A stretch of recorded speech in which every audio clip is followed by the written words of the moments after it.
ఈ సినిమాకు లెనిన్ అనే పవర్ఫుల్ టైటిల్ను పెట్టడంతో పాజిటివ్ వైబ్స్ కనిపించాయి. యాక్షన్ థ్రిల్లర్గా రాబోతున్న ఈ సినిమాతో సరికొత్త రికార్డును బ్రేక్ చేసేలా కనిపిస్తున్నారు. మరి అఖిల్ అదృష్టం ఎలా ఉంటుందో చూడాలి. ఈ మూవీపై ఆశలు పెట్టుకుంటున్నారు. మరి ఈ సినిమాతో ఆయన భారీ విజయాన్ని సాధించబోతున్నాడు అనేది చాలా స్పష్టంగా తెలుస్తుంది. ఆ గ్లిమ్స్ కూడా ప్రేక్షకులను మెప్పించినట్టుగా ఉండటమే కాకుండా యావత్ ఇండియన్ సినిమా ప్రేక్షకులను సైతం అలరించే విధంగా ఉండబోతుందనేది కూడా చాలా స్పష్టంగా తెలుస్తుంది. ఇప్పటి వరకు ఇండియన్ సినిమా ఇండస్ట్రీలో చాలామంది హీరోలు వాళ్ళకంటే ఒక ఐడెంటిటీని క్రియేట్ చేసుకోవడానికి తీవ్రమైన ప్రయత్నం అయితే చేస్తున్నారు. లెనిన్లో నాగార్జున ఒక గెస్ట్ రోల్ అపియరెన్స్ ఇవ్వబోతున్నట్టుగా కూడా తెలుస్తుంది. ఇక ఇదిలా ఉంటే హీరోలందరూ పాన్ ఇండియా నేపథ్యంలో సినిమాలు చేస్తున్న క్రమంలో అక్కినేని వారసులు మాత్రం తెలుగు సినిమా ఇండస్ట్రీకి పరిమితం అవుతున్నారు. మరి అఖిల్ చేస్తున్న ఈ సినిమాతో పాన్ ఇండియా లెవెల్లో గుర్తింపు వస్తుందా లేదా అన్నది చూడాలి.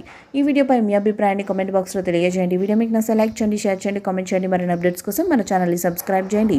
నోటిఫికేషన్స్ కోసం పక్కనే ఉన్న గంట సింబల్ని కొట్టండి.